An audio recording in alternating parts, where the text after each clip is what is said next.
I'm back with another review. I'm doing the SAGA collection, Rebel Endor Trooper.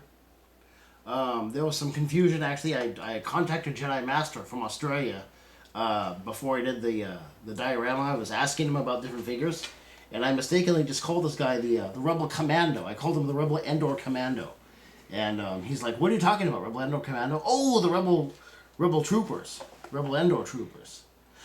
So I called them by the wrong name. Actually, they are kind of a commando group. They're a lot like us, like maybe like Navy SEALs or Green Berets or British SAS in a lot of ways. I was thinking about it before I did the review.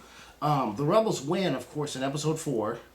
They lose in 5, and of course they win in 6. But if you think about it, Episode 6 is the only episode where the Rebel ground troopers win. Of course, the Rebel pilots do great a lot. I mean, Episode 4, you saw the Tantive 4 being taken over by the Devastator, and the Rebel fleet troopers that were pretty much decimated. Episode 5, although the the Rebel Hoth troopers fought very bravely and valiantly, they were defeated. Episode 6, they actually went on the ground. So, of course, they have the teddy bear people as help. But anyway, yeah, I mean Ewoks. Anyway, this is from the Saga collection. Here's the front of the package. There's a couple variants on this guy as well. You can get a couple variants on this Rebel Trooper. I'd like to get the other one. Here's the back. I still consider the Saga collection a relevant new collection. I'd say anything probably OTC and up is a newer collection and relevant to me. I really like the Saga Death Star Gunners too. I've got 8 of them. Of course, the Imperial Engineer from Battlefront 2 is actually a repack of that. So and the Leias are very similar. They use a lot of repacks for the current collection, or at least pieces of it to make newer figures. Anyway, I'm going to read you about this guy. Handpicked by Han Solo for the mission to Endor, these troopers are the best and brightest of the Rebel Alliance. Survivors of some of the toughest battles of the Galactic Civil War, each one of them is a skilled marksman, expert in demolitions, and an easy match in hand-to-hand combat for any stormtrooper.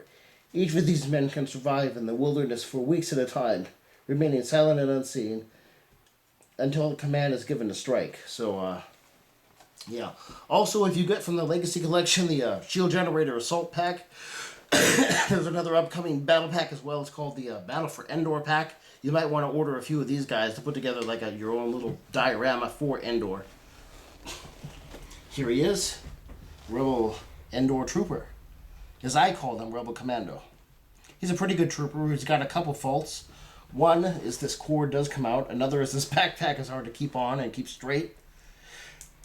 As you guessed, the backpack is removable. The hat is removable. The cord is removable. Standard Rebel blaster. Excuse me. If you want to focus on this guy, he's got articulation. He's got a ball-jointed neck, swivel biceps, swivel shoulders, but his sleeve does somewhat prevent the swivelness of the shoulders. Let's see. He's got swivel forearms, swivel waist, swivel hips, ball-hinged knees, and ball-hinged ankles. He's pretty articulate overall. I actually like this guy, as I said, and as I've told you before, the Episode 6 diorama I have of the Home 1 Hangar Bay is a work in progress, and I only had one of these guys. They're kind of hard to get. I only had one of these guys for that diorama. I'd like to get the other variant, maybe even a third one, and do that diorama again. Actually, I'd like to set up a whole shuttle crew with, of course, Leia in the cloak, and Luke with the new Battle for Endor battle pack is also going to have his cloak on, as well as the black outfit you see him in the hangar bay. And, of course, Lando. You can get Lando in the OTC collection with a trench coat. And, of course, I have a Chewbacca with the new Falcon. I'd like to sit together the the whole crew for the Shuttle Tidarium.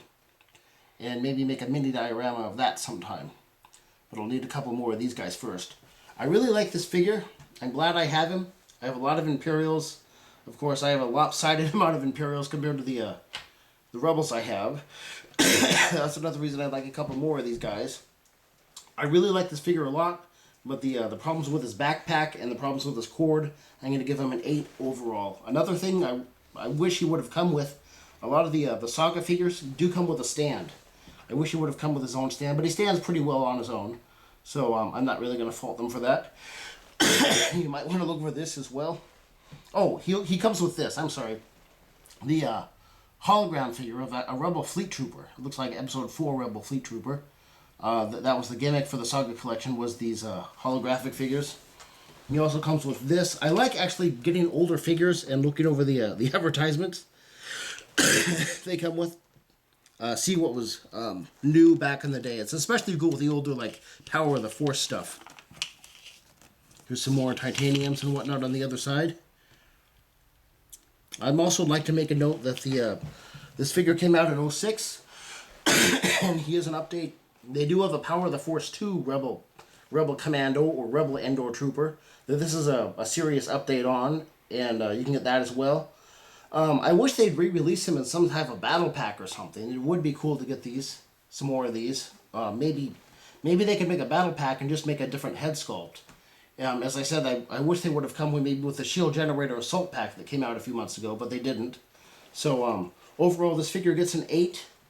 I generally like him, and when I remake the Home One Episode 6 diorama, when I remake that diorama, you're going to hopefully see a couple more of these guys, alright?